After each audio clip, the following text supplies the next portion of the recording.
weight and the responsibility of like the outcomes Mm, and mm, things being delivered or not delivered, like you hold and carry that. So like the clients don't like they just kind of dust their hands and go, we got what we wanted out of the mm, process.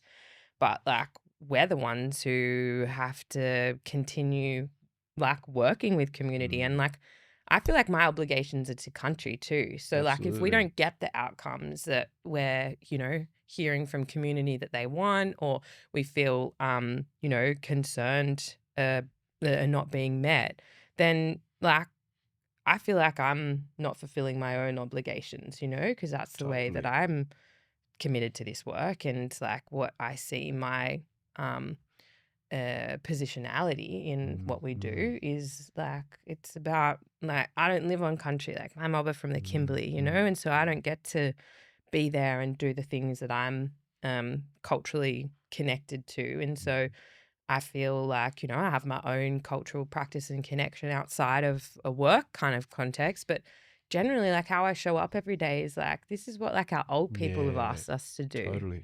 like this is the work of what we've been handed down from generations and we've Mm, found a way to everybody's found a way to navigate that in their own expression. But for me, like um like our vision for Zion is empowering First Nations peoples to care for country, to restore community, and to revive culture. mm. And, that is like the core of what I feel us as mob have been asked to do. Absolutely. And if any way that we can contribute to that is what I think is, Mm, the mantle that we carry. And so, yeah, I think it's difficult sometimes with like the difference between like a client's way of thinking and approaching their work in comparison to us. Cause it's like, mm. that's something you can walk away from at 5 p.m., you know? Totally.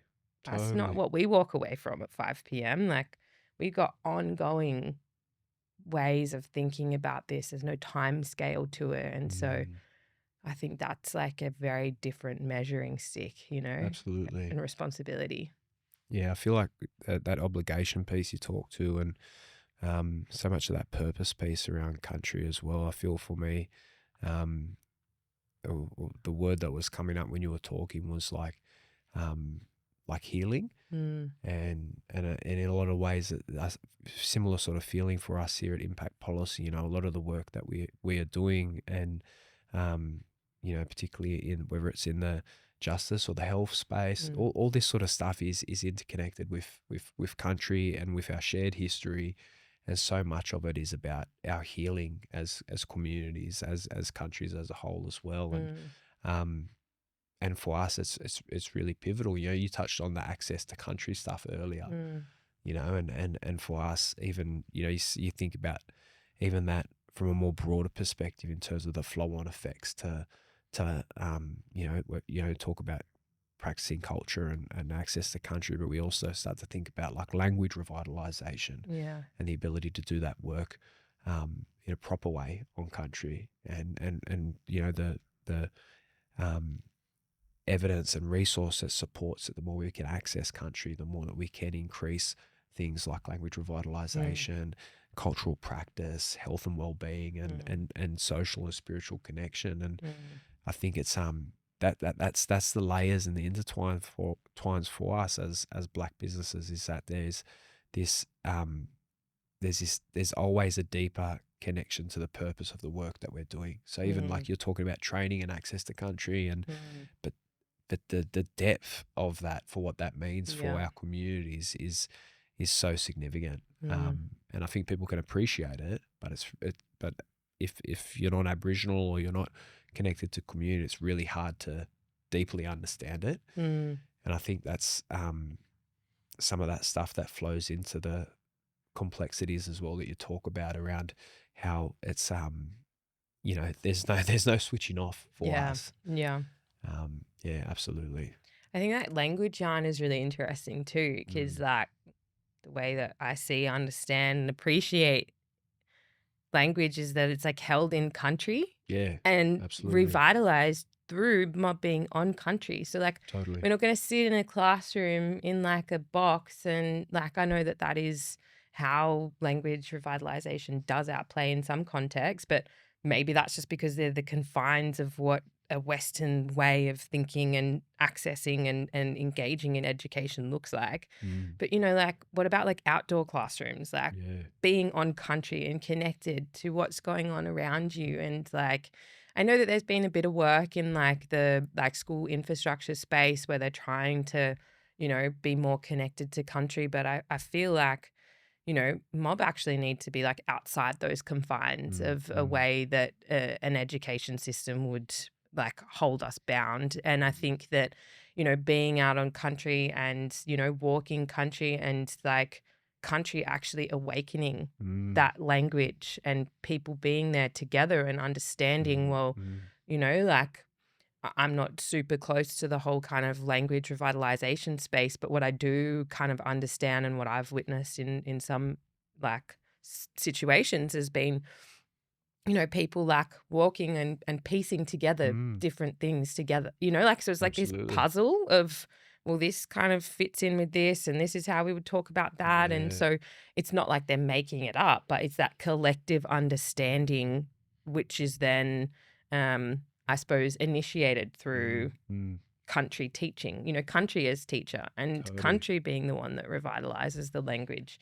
And so really, access to country, you know, planning and the responsibility that we have to, decolonize spaces Mm. and ways of thinking about country and this private ownership and like all these layers that Yeah. have been like introduced from a different system Mm. needs to be unpacked before we can really kind of take that seriously, or before community can really Mm. engage in all of that, because it's so limited. Like I remember um a couple of years back I went out onto Wainemata, and Wainemata means mother's place, mother's water place. And went out there with an incredible Darug woman that I've had the privilege of walking alongside for a Mm. really long time. And access to that actually came through the training. So we had a group of people through the Office of Strategic Lands from Mhm. Department of Planning come through the training.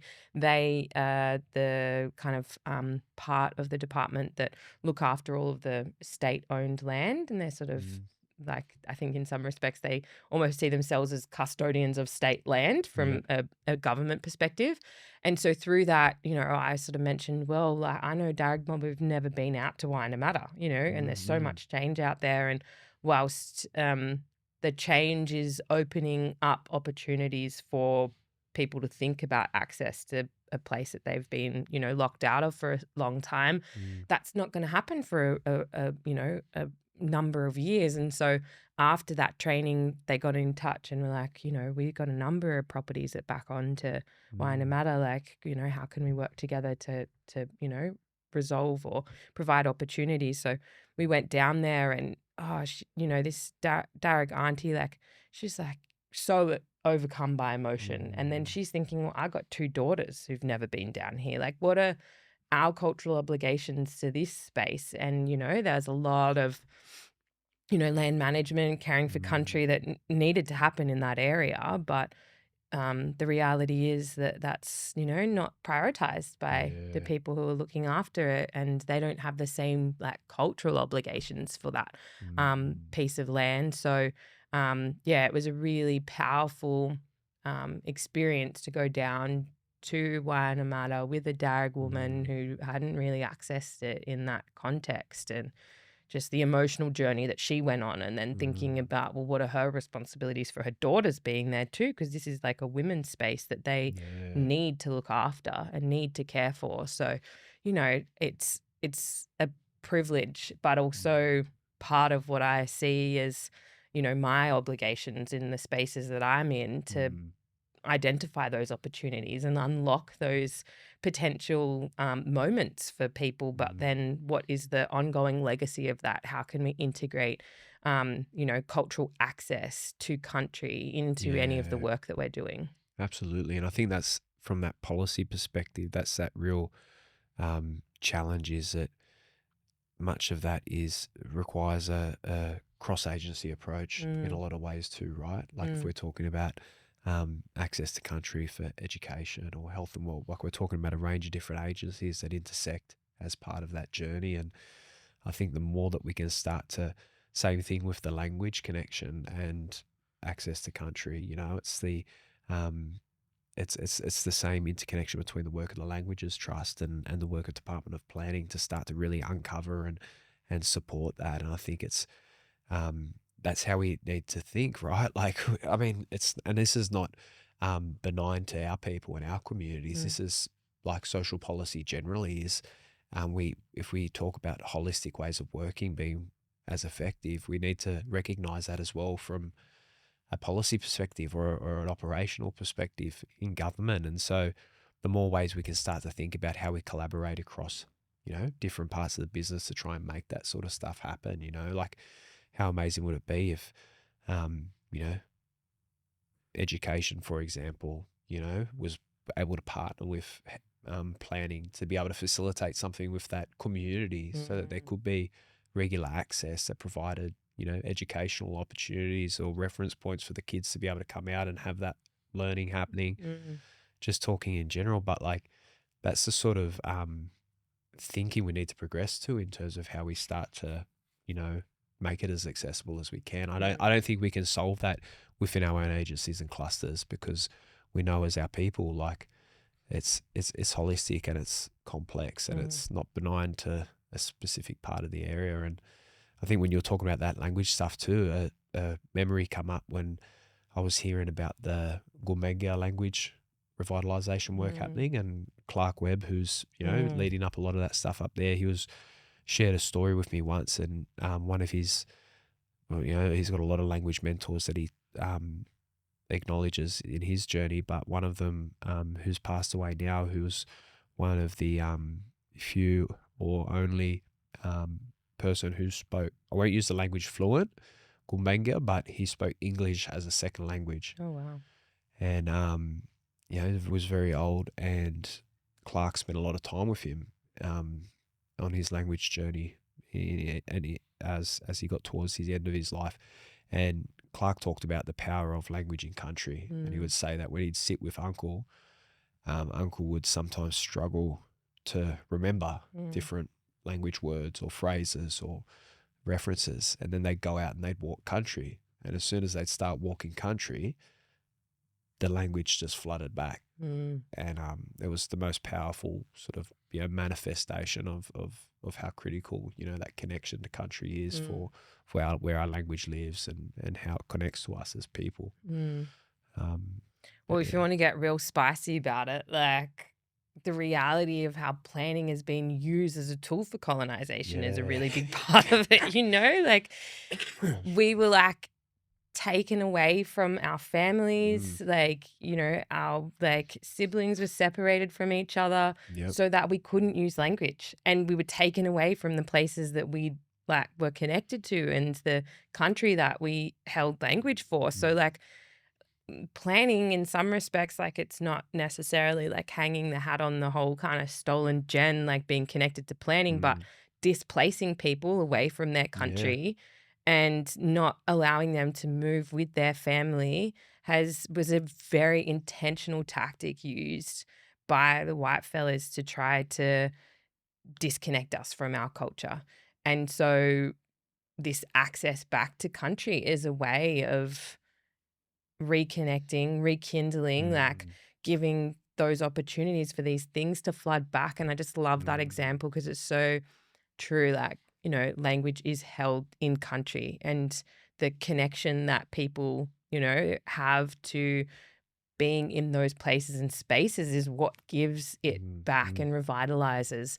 And so, it's always challenging to kind of like draw those lines, but like mm, planning has and continues to be a construct of colonization that absolutely, is keeping our people away from connecting to country, to community, and to culture, all three mm, of them, because they're all so intertwined with each other. So I think it's really, when it's funny having yarns with people about decolonizing the system. They're like, yeah, oh, what does that mean? It's like this really far reaching concept. And I'm just like, get our people back on country, mm, like that's mm, a pretty like big first step that can happen. Like remove those Western barriers of ownership that have locked people out of these places that are Yes, really important. absolutely. Then that's where that culture gets, revitalized. And that's where those connections come back Mm, through. And like even in the connecting with country space, like it was so difficult early days because we were doing a lot of stuff online. Like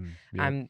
we're here in Coogee, and I was living just up the road when everybody was sent home and do everything online. And a lot of our work engaging for the Aerotropolis was all done online in 2020, and Mm, so not having those opportunities to walk country and be out, yeah. with the community was really tough, and it was difficult to get people thinking creatively and culturally about these places that they couldn't be on and couldn't Mm, physically connect with.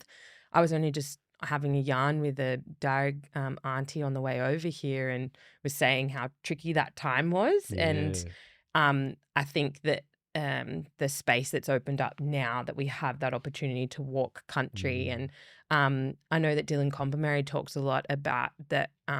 There's science behind what happens in the brain when we are walking country and the things that get activated, from a scientific perspective, which mm. really, I don't know, I think it's like, it's so interesting. I think at the moment there's this really, um, there's a space where we kind of need to justify ourselves in Western terms. Yeah, Like there's actually absolutely. science that sits behind this, Yeah. from a neurological What's the science as well? yeah, and you just go and it's the same in planning, like, connecting with country is, like, separate from, like, sustainability and caring for country, those 2 things are linked, or, blue-green grids being, like, this new, like, urban way of thinking about place. Well, that's just a, Yeah, thing that's steeped in, like, old knowledge here too, so totally. I find that really tricky at the moment where we're kind of needing to make links to Western ways of Mm, understanding things to demonstrate ourselves. But I think it does make it easier for people to absorb,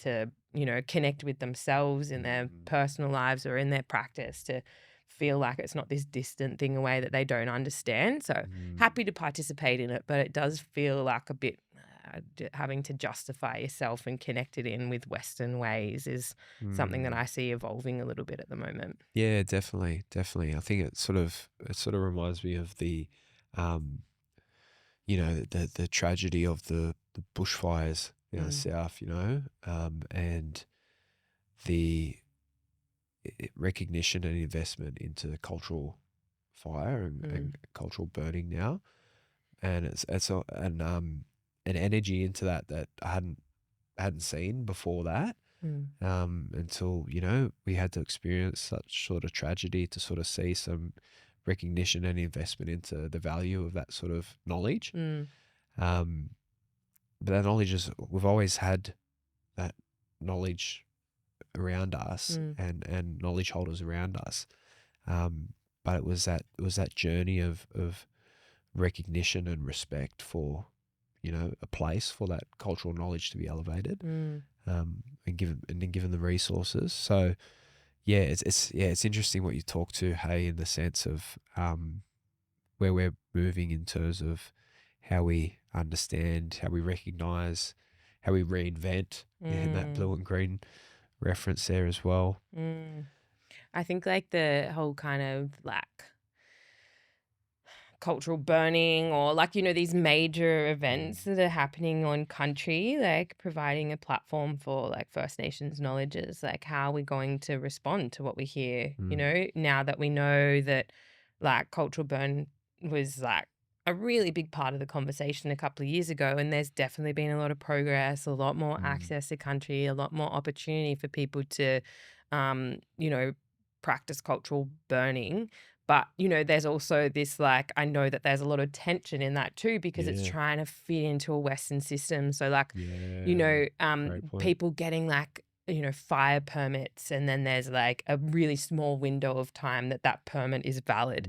Well, Mm, who knows what's going to be happening? Like, I was down here yesterday and the wind was out of control, yeah, like, yeah, and you just wouldn't burn in that kind of like absolutely. context. And so, if in going through all of those hoops to make it like, tick the LAW box. Mm. Like if this week was on the cards for burning, then like you're stuffed because you've had to go through a process to fit into that Western way of doing things, but country has a different way of Yeah. operating, and you do kind of have a bit of a sense of, there's knowledge and community about how those things shift and change and Mm. when seasonally stuff should and shouldn't happen, but also on a week to week framing, like there's a lot that can't be predicted in the context of, what we're working within. So, um, I think that there's been a lot of progress and there's been a lot of people more informed about cultural practices as they Mm. relate to understanding country and country's processes. And, burning's a really good example of where there's more mob like involved. But Mm. I'm also mindful that they kind of have to still fit into this like LAW system that doesn't Totally. necessarily kind of work in the way that we want to engage. And who wants to like fill out all that Yeah. paperwork, like sit 100%. behind. I don't wanna do it. Nah, it's not my cup of tea. Yeah. So it's like, we're still requiring mob to come this way. Like it's great that you have Mm. that, but you have to fit into our way of doing things, which I Yeah. feel is again part of decolonizing the systems. How can we reduce that red tape, reduce those barriers, make it easier for people to get out and do the work that they need to do without still making them engage with this other system? Yeah, absolutely. Yeah, it reminds me of, like, projects like Roads to Home, Mm, like, for people listening, like Ellie talked about the the planning system very much being one of the earliest symptoms of colonization. But for many of our people, we were forced to live in places known as missions or reserves, and that project really, and when those, I guess, reserves were given back, missions were given back to the land council for management, they were given back with, we're in disrepair in a lot of ways. A lot of the infrastructure in which those places and spaces were built, is subpar to the rest of the immediate community they'd be closest connected to, and then therefore that impacted access to basic services like rubbish removal in some mm, communities, mm, access to like internet and proper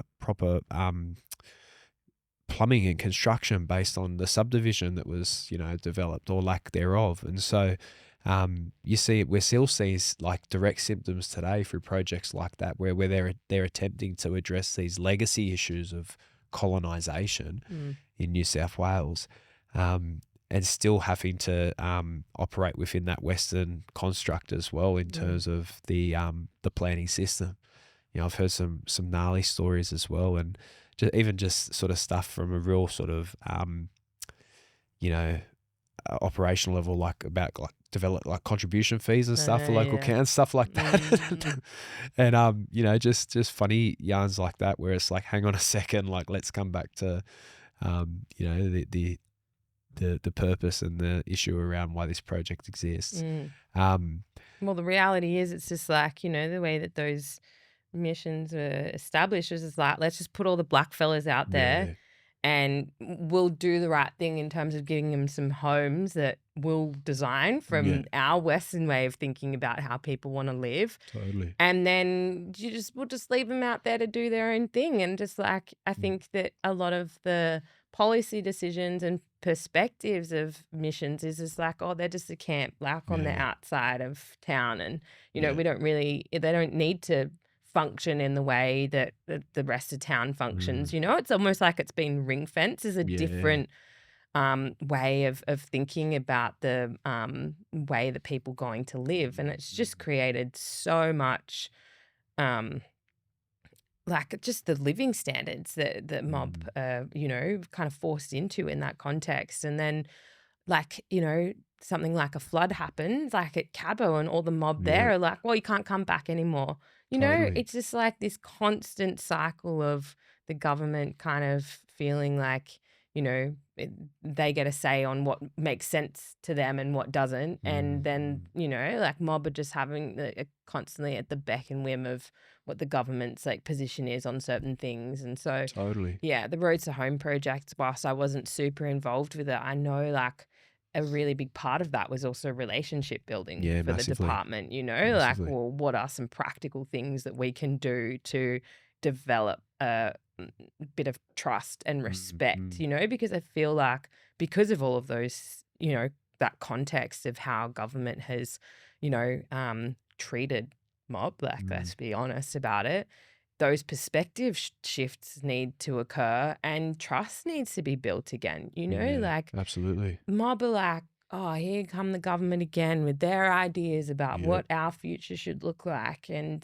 totally. it's just you gotta be in the trenches and Absolutely. get some runs on the board. And I think that that was a really big part of, Mm, what happened in that phase of the department's relationship building was to get in the trenches and to do the hard work and to get some runs on the board, mm, because you can't talk about like the future with people who like have really challenging everyday mm. issues that aren't being resolved, like Totally. I don't want to talk about that. I want to talk about the fact that my house leaks, Yeah, and you that's it. haven't come over and dealt with any of it, or Yeah, we like, haven't been able to do our laundry for 6 months right? 'cause yeah, 'cause the plumbing's messed up. Yeah, it's like the everyday needs of people aren't being met. So don't come in and like talk about all these future Mm, visioning projects about how you want to exist in these places and spaces if is people can't even go home and just fulfill their like everyday needs to have a absolutely. health and safety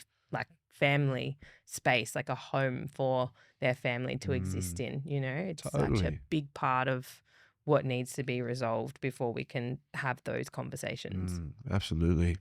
And, we talk about systems, and systems change and that sort of stuff. And we talk about systems designed in a way that, you know, um, affect our communities in different ways. And there's also the reality that there's also, our communities still experience racism at a systemic level and a personal level. It's not a debatable sort of reality that we live in. And I've heard stories of some communities where um, planning development in those sorts of instances have been delayed because there've been significant sort of people within local council that have specific views about the Aboriginal community, and so those progress in that planning space is stonewalled, and then those people leave, and then suddenly within months DAs are approved, or Yeah. progress has been significant, and so they're the sort of lived sort of realities that much of our communities are up against in different in different parts of our state as well too, which I think is fair to say. But you touched on something just said around that engagement reality for our communities too, and I think that's a really important one to um, sort of flesh out, because you talk about that. Like recognizing the reality of where our communities are at, in terms of engagement priorities and whether it's the planning sector or not. But it's one of those sorts of things that's often like we talk about how do we do engagement really well, Mm. um, but it's also one of those ones where for most part our people are like consultation fatigued, Yeah. and most over consultated but least listened to. Mm. And I just wanted to hear about like any thoughts or, examples of where you feel like you've been a part of that happening really well, or where you've sort of seen other stuff happen and you're just like, you know what, I feel like that could have been done a lot better, Mm. wherever it was yours or something you'd sort of seen. Yeah. Look, I think that again I bring, Dylan Combermary. I love DK. He's always got these little, nuggets of wisdom that just stick with you. And one of the things that we've yarned about a lot is the n- I suppose changing the terminology from engagement to partnership, Mhm. because I think partnership is a lot stronger in terms of what you're doing, and how you're approaching working Yeah. with community. And like I think a really big part of that is about relationship. It takes it from just this transactional, bringing people in certain points to how are you building relationship in Mm. an ongoing, long term capacity with the people that you are, connecting with and Mm. looking to partner with. And so, um, I suppose just for me personally, a really big way that outworks is that we just try and stick to like Western Sydney. We've Yeah. done a lot of work out there. We've walked alongside mob, across that part of country for a long time. And I think Mm. that that's a way that we look at it as partnership. It's like not necessarily, our work is still tied to, when our clients are ready to do things with community. So Yeah. we're still a little bit bound by that. But at the same time, I still, have yarns with like some of the Darug mob or Mm. Daryl mob that like I'm connected to and, just keep that relationship going. And so then when those opportunities come up, it's like we're ready to work together, and I've Yeah. try to, intentionally keep that connection going outside of the kind of project capacity because I think that that's what partnership is about. It's not Absolutely. about just like when you're ready to have a conversation, it's like, well, what's happening in community? What kind of things Yeah. can I get involved in that would Totally. help to keep those connections going, keep that partnership going, and transition from it being like a very transactional way of working Mm. together. And that has to be coupled with respect when it comes to people's time and capacity and consultation fatigue. But I Totally. think that relational way of approaching it means that when things do come up that you need to like work within a really tight time frame, Mm. Mm. Mm. that trust is already built, that partnership is there. Absolutely. And I think for us in the projects that we work on, we don't see community and the people that we bring into the space as these kind of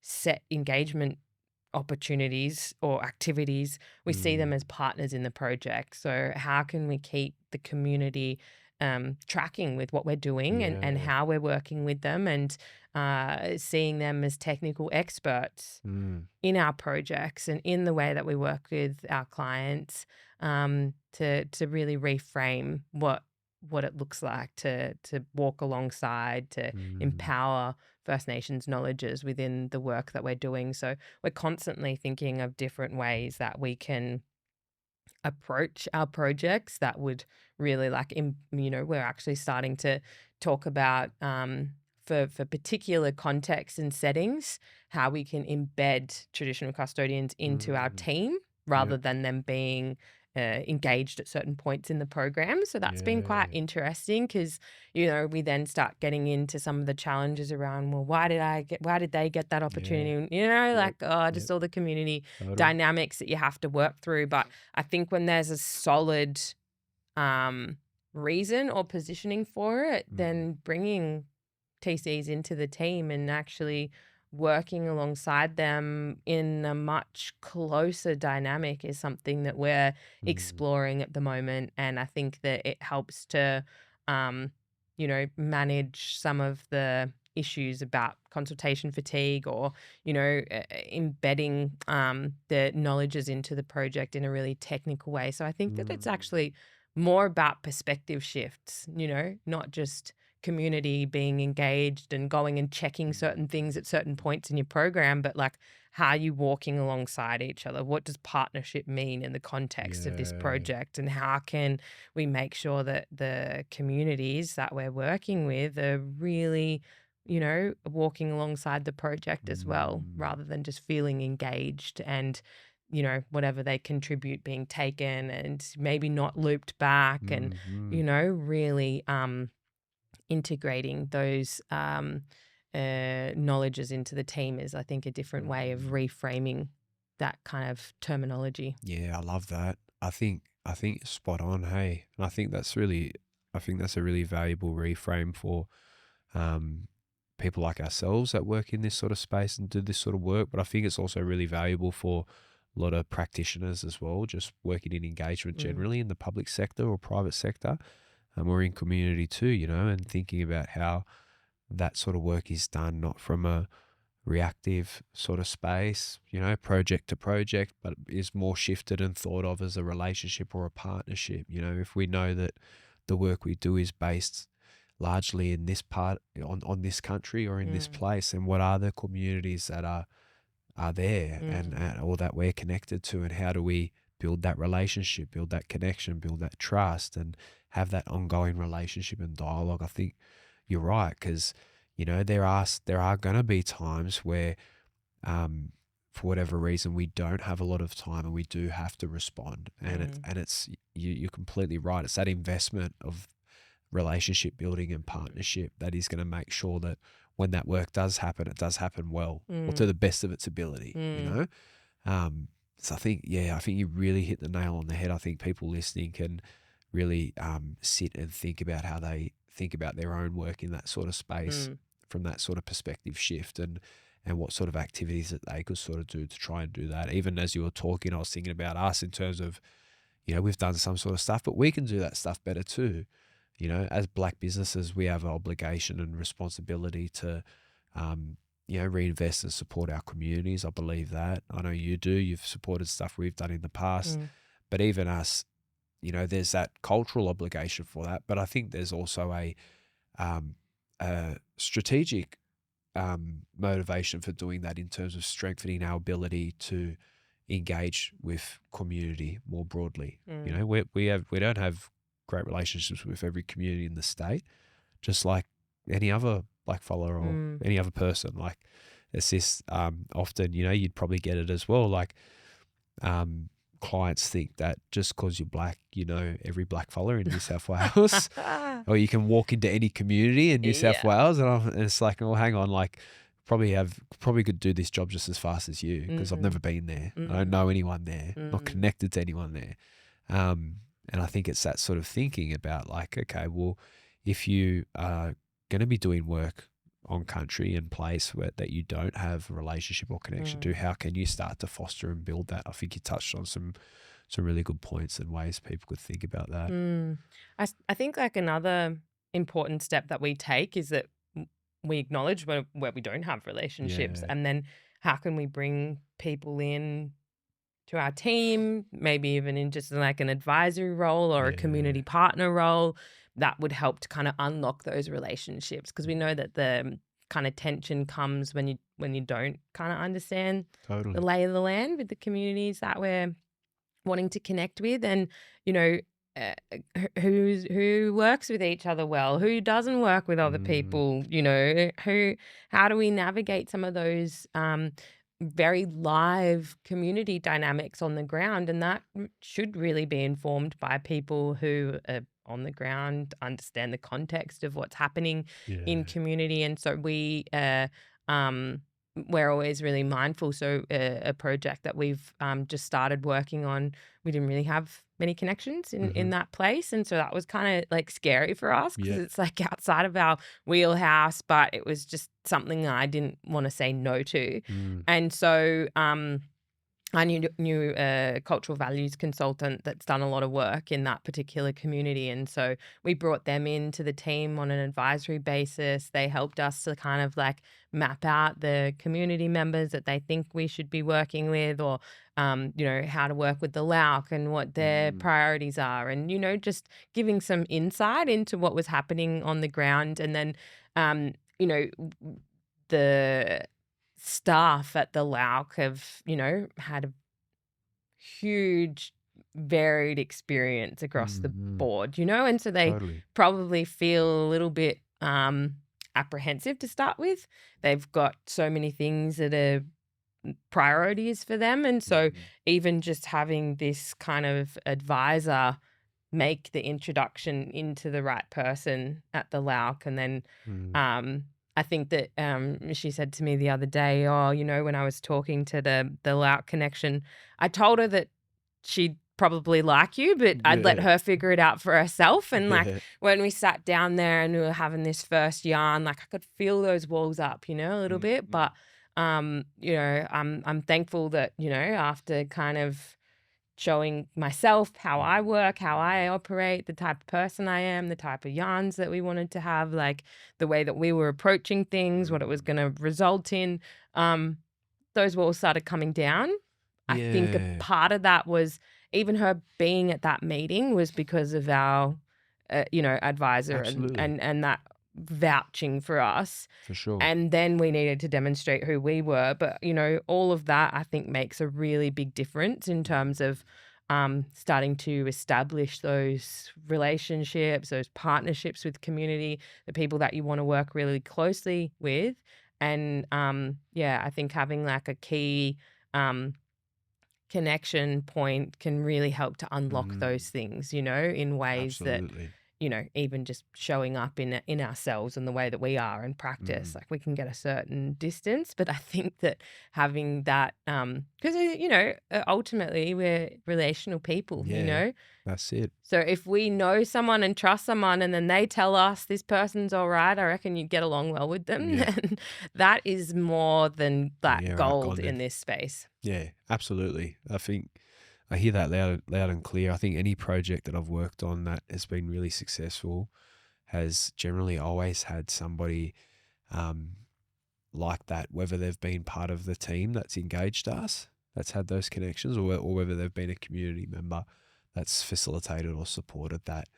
I think I think we're doing some work at the moment in the justice space, and we spent some time in the juvenile prisons this week and last Mm, week. wow.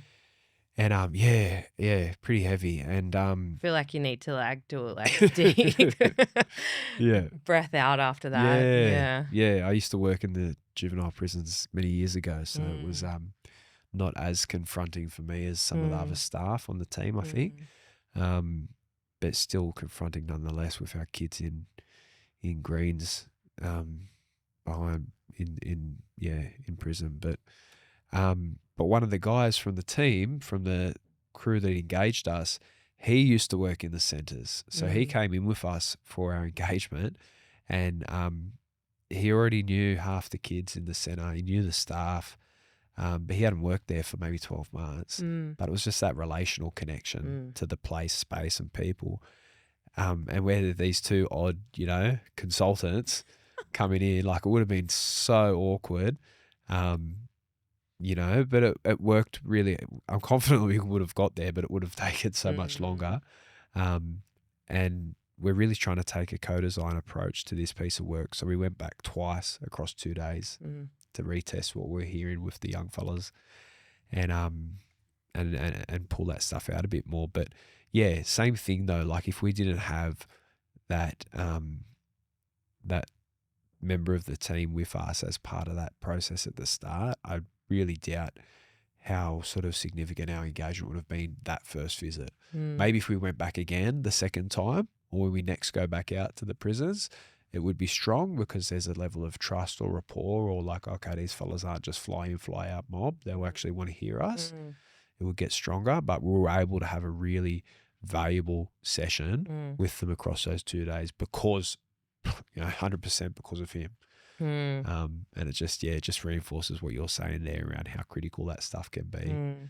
It helps to fast track things, Mm, because like you bring somebody in or you have that introduction by somebody that they trust, and it's mm. like, oh, cool, like you're part of that mob or Yeah, connected that way. yeah, You're like, you're a good person, yeah, because they are putting the trust in whoever that other person is to know that they've done all of that scoping and that testing. Because yeah. I know about you, I'm sure this happens like every project, and I see this probably happening more. Maybe not so much with me anymore. I was certainly in that situation where I was getting tested, like Yeah. see what you're about, see how you're going to respond to these things, how are you framing what Mm, it is that, the opportunity to work together looks like. Um, but it more with like the communities that I have the privilege of working alongside and how they test the clients. mm, mm, So there's been, I almost expect it every time now when we're doing like an inception meeting or our first kind of point of connecting with the community. I now know that I just like mm. sit back and let it play out. Like I want to support the client in not getting too burnt. But I Yeah. also feel like, well, this is part of working in this space. Like the mob want to understand who you are, Yeah. what you're coming with, and how you're going to respond and relate to what it is that they want to contribute. And so, like, I've been in enough of these settings now that, like, I think to start with, Mm. I was a bit like, oh, like I have to like Yeah, try to, yeah, like cotton ball, like protect like the yeah. people that I'm working with Nah, because I fuck don't 'em. want them walking away feeling like they just Let got 'em cop it. scathed by Yeah. community.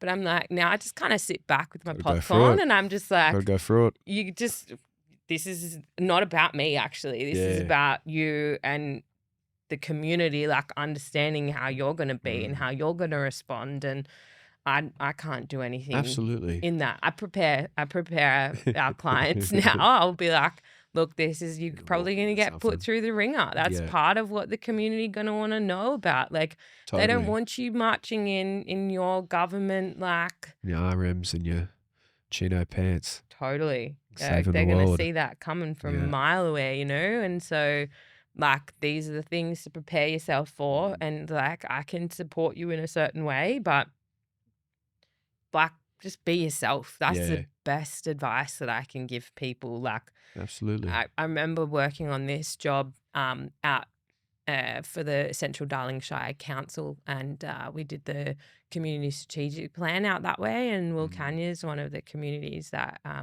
included in that council. And I got called up by some fella I didn't know at the Mm. time. Um, Tanya Koneman actually put him onto me and said, like she's one of the two, people that Yep, I'd recommend that you get in contact with. And she knows his wife through working together. So it's all connected, right? yep. Anyway, so I get this like cold call one day. Hey, yeah, well, I've just been, um, you know, Tanya's given me your contact details. I hope it's okay. Like I've got this project. And so automatically I'm going, oh, okay. Like if you know Tanya, I'm doing the same thing, Yeah, right? yeah, If yeah. you know Tanya, you're probably Must be good right, yeah. people. We were just, in the early stages of setting up our training. And so we Mm. had a bit more space and capacity to take, things on. And again, it was outside of my experience in working with community, and like I hadn't done any work out with the Wilcannia mob before. So I was a bit like, well, I don't know, like how are we going to Mm, bring someone local into the team? Like how can we make sure that we got a community partner, like that mm. key to unlock those connections? So they're some of the things that we did. But I could. It was a couple of days, we're driving out there, and I remember coming down to Sydney, and we were driving out there, and I'm thinking, I don't even know this fella. Yeah, Like I'm yeah. gonna be in the car for 2 days, like driving out, and then 5 days out there as well. I'm thinking, what have you done, Ellie? But anyway, his wife came along, which I think was good, Yeah, yeah, to start with. But now we're like family, yeah, like his son's taken up town planning. So I got yeah, he's true. not mob, but I've Yeah. gotten like another young person into planning. And in those drives out there and his nervousness of like, oh, Mm.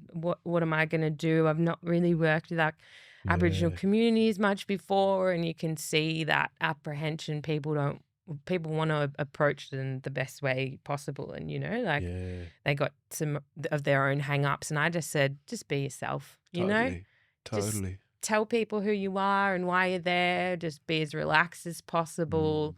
Treat them like you would anybody, like your family, and just mm, be open and share and relational, and you'll be right. And mm. he's said to me a number of times since then that he was so like that sticks with him, just be Yeah, yourself, yeah. because if you're trying to be government way or you're trying to Mm. be someone that you're not, they're gonna community gonna smell that like straight Absolutely. up. So I think that's the best advice to give people when they're Yeah, going through that process of, oh, I don't know. totally. And I think some of the best people I've seen handle getting roasted in community is like the ones that just listen, Mm, because I think you forget, like if you're listening to this and you work in the public sector or, maybe even private, and you're coming into our communities, you become the face of those systems. yeah. And so, like our community doesn't know that you might be from the Department of, look, our community see you as like government. Mm. So like if you come in and you work for a specific program and you're just here to talk about, um, the water systems or something like that, and auntie or uncle or whoever's sitting there has got a problem with the housing infrastructure, you're going to fucking hear about the housing infrastructure too. Yeah. And you're going to hear about, or you might hear about the transport problem, the fact that there's only 2 buses a day in and out of town, and you're Mm. not from transport. Mm.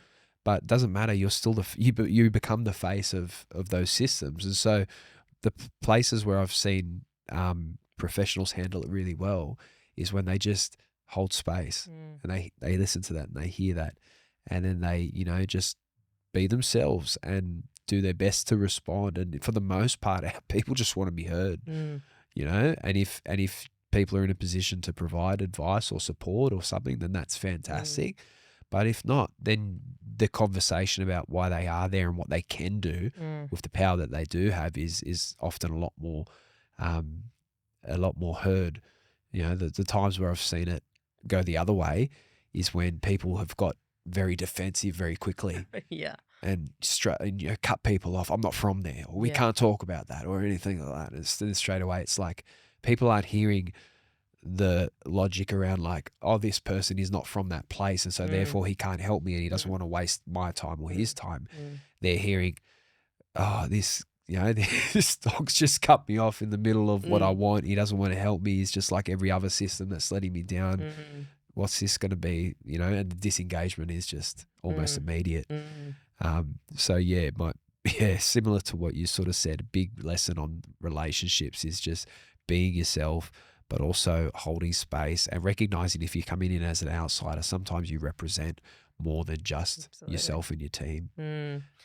I think the worst response is to deflect, be defensive, or justify, because actually you're not there to spiel the government, speech. Yeah. Like, I mean, sure, if that's what you think you're there for, then you probably need to go and reflect on that a little bit in terms of like the privilege that it is to be in community and the opportunity that you have to listen and to learn. And I think that it's a bit of a conflict in terms of how government people generally want to position themselves, because they want to justify, well, this is why we're doing what we're doing, or they want to deflect, oh, that's not my department, that's somewhere else, so, I can't help you with that.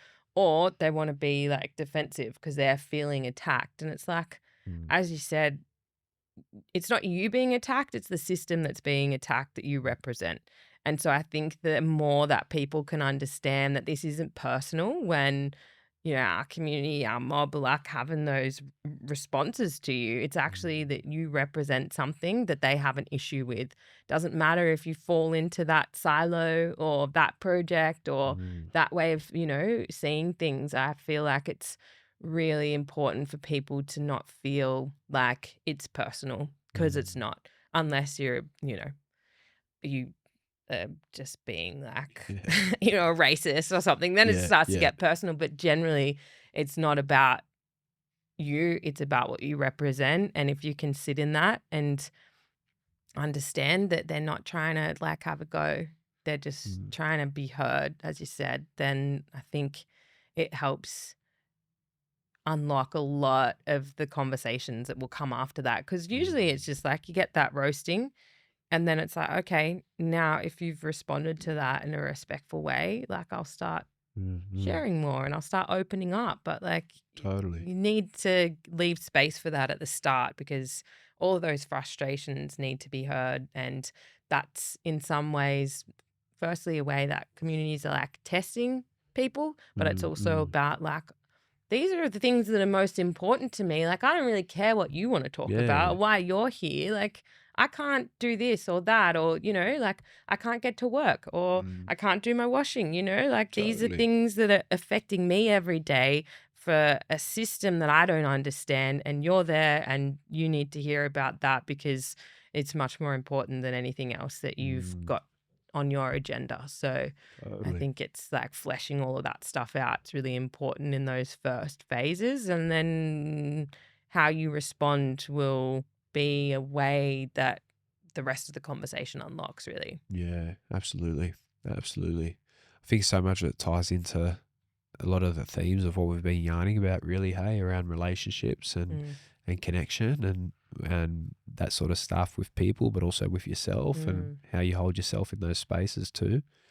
Um, I'm conscious of time, but I wanted to ask you about, because I asked you this whole podcast today's just really come off the back of like a 10 o'clock email on like the Tuesday night or something about co-design Yeah. that I thought, But you because know I'm good for a yarn, yeah, so we just roll with it. yeah, and you told me, that you happened to be in long story short, next minute you're on the podcast 2 days later, and here Yeah. we are. But Yeah. I asked you about co-design because our team's going to be at the PR State conference in Wollongong. I think Wollongong coming up in a couple of weeks, and we're just finalising some work that we're doing there, talking co-design. Mm. And I was trying to think about some specific planning sort of examples that I could talk to, and there was one I remember from work happening on Palm Island that GHD Mob did Mm. when we were at PR Congress in Melbourne. But I just wanted to talk about it generally because it's something that we're talking a lot more about, or people are approaching us to try and understand a lot more about in the planning sector and otherwise. Mm. And yeah, just wanted to have a yarn about, is that something that you hear? Like, are people asking you, like clients, are they using that language with you? Are you hearing that more? What sort of thoughts or feelings do you have on it? I know it's loaded and mixed depending on how it's used and where Yeah. it's used as well. But yeah, I just wanted to hold a bit of space for a bit of a yarn around that. Mm. Yeah, well, I think my response to you in that email was, well, how are you defining it? Because it Yeah. is so like open to interpretation. I think like I feel like sort of early days when this concept was being spoken about, somebody said to me, well, is it really co-design if the mob don't get the opportunity to say no? Mm, And I'm like, oof, like no to the whole thing even happening. Like, is mm, there space for that yarn? If yeah. there's not, this person sort of challenged me to say, well, it's not really co-design. Great So I question. think I've always been quite mindful about how I Mm, use the term based on that because, like, yeah, their perspective was like, it's not co-design if mob can't say no. yep. And I think, wow, that's really powerful. Mm, The space yeah, that I think we need to get to. absolutely. But the reality is that we still work within the confines of the spaces that we exist in. And so I suppose like the way that I see it and the way that I approach it and the way that I think about co-design is like trying to make sure that mob are taken on that journey, Mm, mm, and that the people that we're walking alongside are given the opportunity for partnership versus engagement yeah, and, ways to. I think it's really important to kind of understand what the negotiables and non-negotiables are. That's one yeah, of the first things that we absolutely. do in our work, with clients is like, okay, what's on the table and what's not. Because Mm, if you can't say no, like, if you're not going to walk away from this project based on what we hear from community, then we need to be clear about that. totally. So I think that establishing those parameters really early on is important Mm, and then trying to apply co-design principles to the things that are negotiable is the way mm, that I'm mm, sort of thinking and framing. So um, I think a couple of examples that I can use, which are quite interesting, was Sydney Metro. It's the talk of the town at the moment yeah, because another part of the line's open, and I've actually been on it a number of times in the last 2 weeks because I'm just yep. like a bit of a nerd Fangirling it, like yeah. that. Yeah, yeah, but My son's friends up there. The boy painted up ah, the escalators. Yeah, really? little Roscoe Mundine. Ah, amazing. Yeah, yeah. And like the naming a Gadigal station Yeah. too, huge like Mm, step in the direction. It's mm, not all the totally. steps that need to be taken, but I thought that's a really strong and Mm, mm, powerful like message, absolutely. about what this means and where this is situated. But Totally. in the work that we were doing out on the Western Sydney Airport line, Mhm. we actually, helped to establish a working group, and a big part of what that the objectives of that in the early days was creating the Connecting with Neuro document, Mm. which was a process of integrating traditional custodian knowledge into the design process, Mhm. in the early part um, of the project. And so, one of the things that was interesting is that, we had to navigate traditional custodian involvement in a highly regulated, um, and confined environment, being a design competition. There's all these Mm. probity challenges, about the information that's being shared, and the Totally. very tight way that that's like managed. And we navigated that alongside the TCs that we were working with, like, Mm. but I think that it's a really important, it's been a very like important step in the success of that project Mm. in moving forward, because a lot of the time with these big projects, the design teams don't get time with TCs in the early phases of the project. So can you Mm. imagine like being Yeah. invited into a design competition and you're not allowed to engage? Yeah. Yeah. Like, what do you do? Like, I'll just come up with like or cultural knowledge that Yeah. relates to this place and Totally. integrate that into the design process, like Mm. that's we both know that we wouldn't put our hand up for that, Yeah. Totally. so it's very tricky for design teams when competitions are run to not have that point of connection. So Mm. we ran a separate process with the TCs, developed a document that was I suppose, a collective contribution to what could happen at each of the different Mm. stations. That document is available online, it's publicly accessible. And what came out of that was this kind of overarching theme of a Coolamon. Mhm. And then at each of the stations, different elements of country. So Bardu, water, Mm. being the theme for the Bradfield station. I mean, I still have a hard time saying the word Bradfield, coming Yeah. to terms with it. And so I'm so excited about what, is going to happen in those Mm. stations, and bringing the TCs in at that design competition phase, them being involved in providing feedback to the design teams, Yeah. even giving feedback to, who was appointed in that process, Mm. and then continuing to work with Danielle Jinjama and, Oh, yeah. and, and that team, and Hassel in those ideas being embedded into the process. So this continued kind of Mm. cycle of Mm. checking back in and being led by the people that were, brought together on that working group. So I feel like that is one of the examples of how I see, co-design kind of playing out, whereas you Mm. just try and get in as early as possible and you create multiple opportunities for community to be involved and to be part of the Mm. all of the different phases of a project, and it just got me really excited this week, like being on the metro and like having that experience and then going, oh my gosh, like Mm. Mm. the work that we've done in walking alongside with Mob Out That Way, and how Mm. that's been thought about in the process that's being, played out now, is, I think, a really incredible, example of how I see it. And look, early days of the conversation, obviously, some of those conversations come up from TCs. Well, we don't want this to happen, but Mm. they didn't Mm. have a chance to say no. It's like that's not what we Yeah. were engaged to do. So we had to resolve, like, Totally. well, is this really co-design? Maybe that person who I was referencing before wouldn't think so, but Mm. if you don't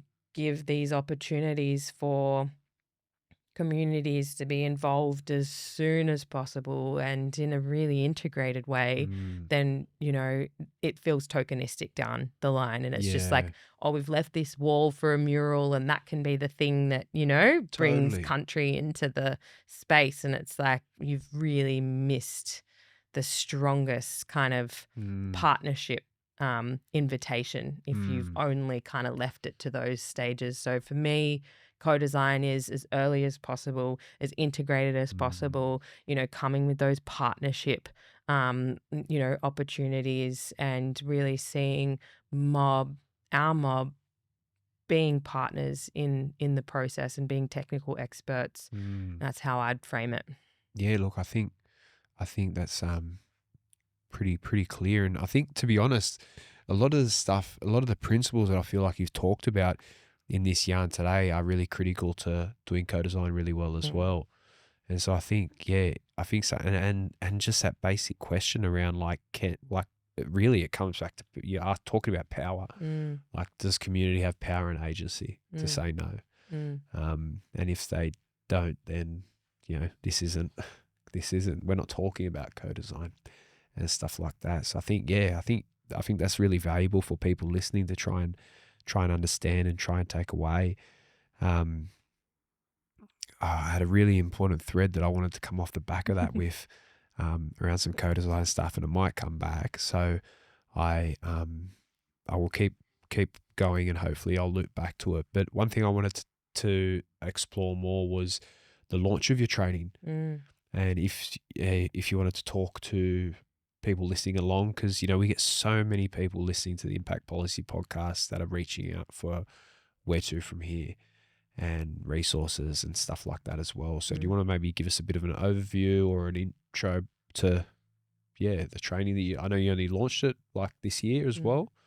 And yeah, talking to some of that space might be valuable. Yeah, absolutely. So we have two training offerings, and the first one is our flagship training that we've been delivering I for. remembered my train of thought, so I'm making a Yeah, note so I come back to that's it. all right. We But can yeah, loop back there. please. Um, So yeah, our flagship training we've been delivering for a couple of years. That has been an incredible journey. The one that I referenced earlier, with the Department of Planning, we put like 700 people through from Department of Planning. And the thing about flagship is that it's 3 days over 3 months. So we really get to like walk alongside people. It's a group or cohort of 20 people, Mm-hmm. 3 days over 3 months. So one for community, one for country, one for community, and one for culture. Mm.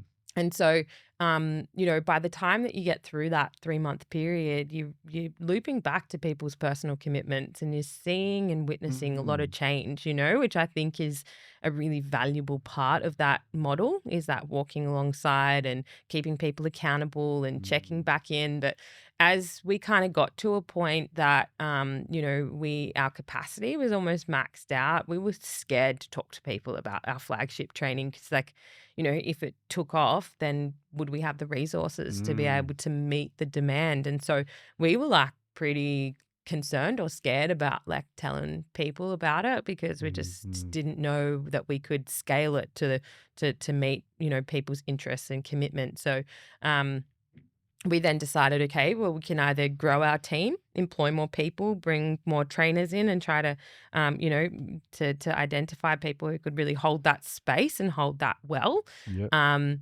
or we could pivot and develop a fully online, self-paced learning experience and journey for Mm. people. And so we went with the second option, which for us was, I said to the team, "Oh, we could do this or that. We'll build it in like 2 months." Yeah. 18 months later, Yeah. I definitely didn't appreciate the amount of detail that goes Mm. into building Mm. an LMS. And Yeah. for us, like, it was a really big learning journey as well because, the coding, the boxes that the Mm. internet would want us to fit within really didn't resonate in terms of how we wanted people to experience a learning environment. So, our online platform, Foundations of Country, Community and Culture, has been created for built environment professionals. Mhm. One of the things that we heard feedback on from our flagship training was that, that was really based on Bundjalung country where we live and work Mhm. and Mhm. feel privileged to base ourselves. There was a lot of feedback, well, a lot of people work in urban environments. How Mhm. does country relate to existing, urban places and spaces? So we brought in a range of people working across like urban, regional, and remote. We brought in people from different technical backgrounds, so town planner, architect, Mm. landscape architect, spatial designer, and 2 elders have contributed to the online learning space. And so we really wanted it to be, cross-disciplinary within the Mm. built environment, but also have those elders in there too who could kind of speak to the things that we know elders are the ones that should be leading the Yeah, conversation absolutely. around. So it is beautiful and, really kind of based on our visual storytelling Mm. and yarning. Mm. We really wanted it to be engaging and interactive and, bringing DK into it too. Yep. After each of the module yarns from each of those knowledge holders, we then have myself and Dylan Combermary unpacking what that means, and it's a practice podcast. So Yeah, we okay. basically kind of go, well, this is what you've heard, and this is how it might apply, or here are Yeah. some things that you might want to think about in terms of Mm. how you're going to approach Awesome. your project. So it's really practical, that part of what we've created. But, we're really starting to get a lot of momentum with it. We're getting Yeah, people come great. through with like pilot groups with the idea that it will then roll out to their bigger organizations. And Mm. just, I think whenever people get invited into the space and they see, how visually engaging, I think a lot of people have a bit of trauma about, um, About training. about training. Like nobody wants to do like another Yeah. like health and safety, Yeah, yeah, boring. yeah, Here's where the, fire extinguishers are, yeah, and this is what you do. Here's the evacuation.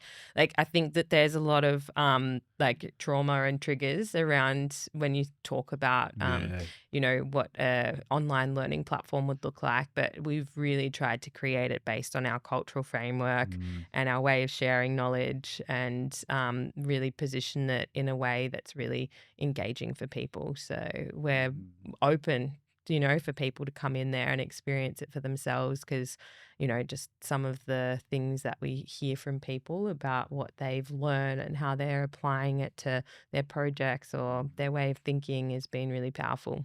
Beautiful, beautiful. Yeah, and I've checked it out. It's a really beautiful, clean, accessible piece of training. I think you're right. Like anyone that's got a bit of training trauma or online fatigue, Yeah. online training can be tricky. Like in this world that we're in now, where we spend so much of our time online, Mm, um, products like yours really break that barrier mm, down.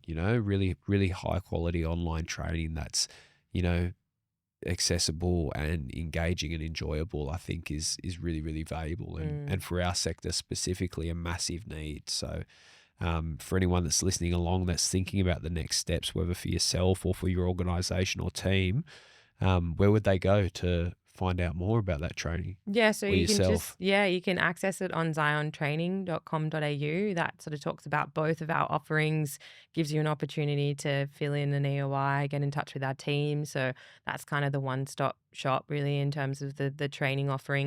And the other thing I wanted to just mention as well is that we're hosting like debriefing yarns with people too. So on the platform, we have like a group facilitation PDF. So if you want to go through it with your teams and kind of step through the process, and it be guided by your team, we've got an opportunity for that to happen. But we're also supporting people in having debriefing yarns with us too. Like, what's this Yeah, brought great. up? How can we apply this to our projects or our Mm, organization? What are some Q&As that have come out of it? So we really, provide space for that connection with our team that's at the so same good. time as giving people the opportunity to do on-demand self-paced Mm. learning as well, which we think is really important. That's so good. Having that debrief space, I think, is critical because there's so much nuance Mm, to our space, right? Like, you can deliver an amazing online training and product, which I'm 100% confident that you do and will vouch for.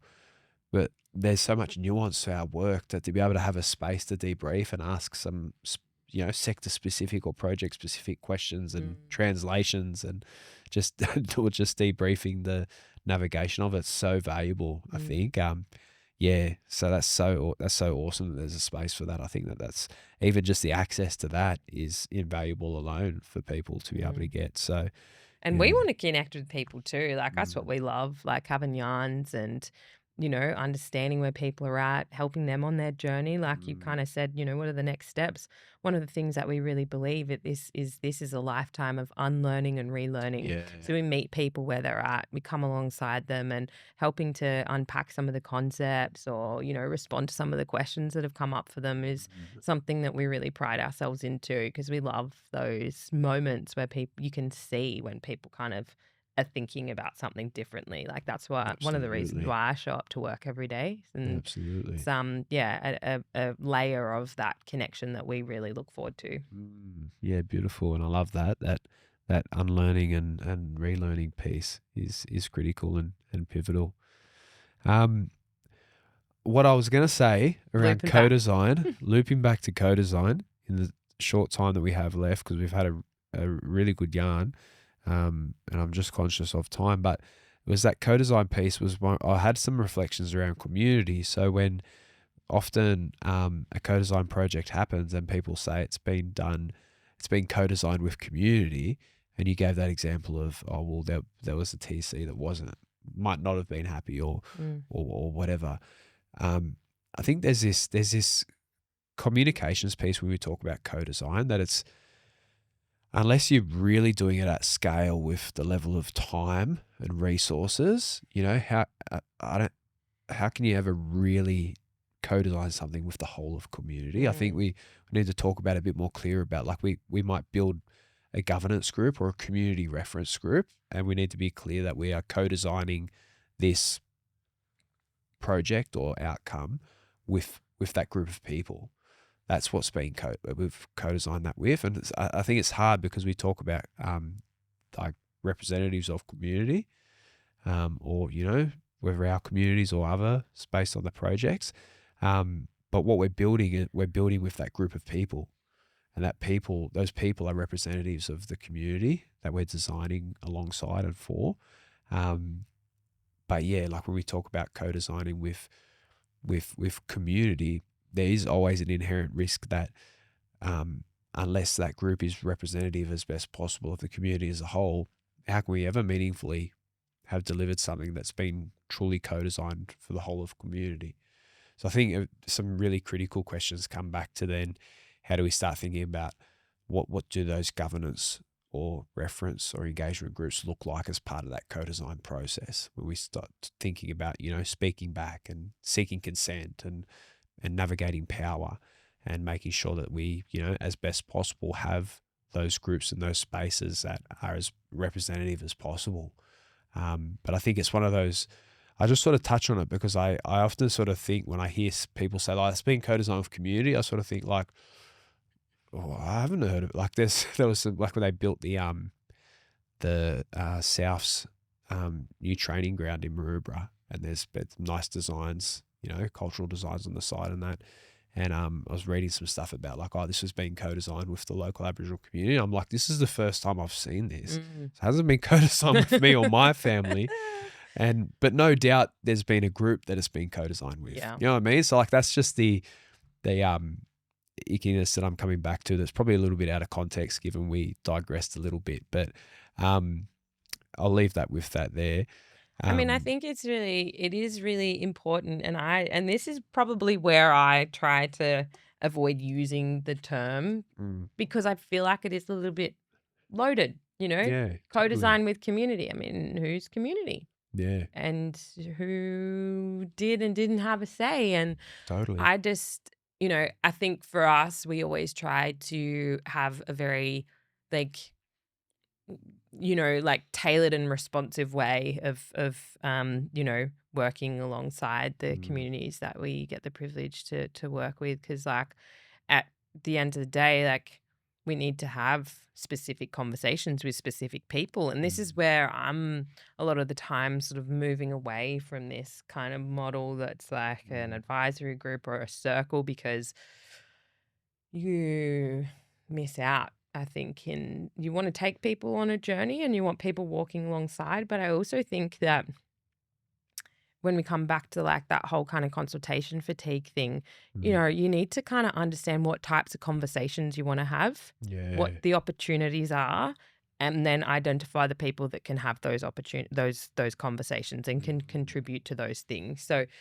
even just this morning, proposals come across our desk, and we were talking with a partner who's kind of wanting to bring us on board. And as it unpacked, it's almost like there's like these three streams that are Mm. emerging of the different types of conversations that we might need to have with community, and then who would be best placed to be involved in those. Yeah. And we can never say that we've worked with everybody, I Mm, I mm. would love to say that I could do that, but I also know that there's time restrictions, and like our Totally. capacity to reach everybody is always a challenge. So Mm. we say that we're inclusive, and we attempt to be as inclusive as we can be, but there's always going to be those people that we just didn't know to reach. Your Yeah. family when it comes to the South's development, Yeah. like it's just part and parcel with the space as well. So I think it's like important to be like, it's co-designed with these parts of community that Mm. we've had the opportunity to connect with, because it sort of Yeah. softens it from being like everybody. Definitely. And our mob's huge. That's There's it. too many of us, and we're all too busy to be doing everything as well. So I think being intentional about the types of conversations you want to have, the types of things that you see as opportunities, and then structuring yarns around people who can help to unpack those things is Mm. a way of, I think, co-designing. Absolutely. Coming towards the end of our yarn together, what's I guess what's the future look like? What are you excited for? Um, what are you sort of seeing in the sort of, you know, next phase of the sort of planning sector for our people? Any of that sort of stuff. I know we've been doing some stuff together with Pia in a capacity there, which is exciting there too. But is there any sort of stuff that just thinking forward for people listening that might sort of inspire them or leave them with things to think about what the future might hold for the sector, for you, for Zion, for whatever.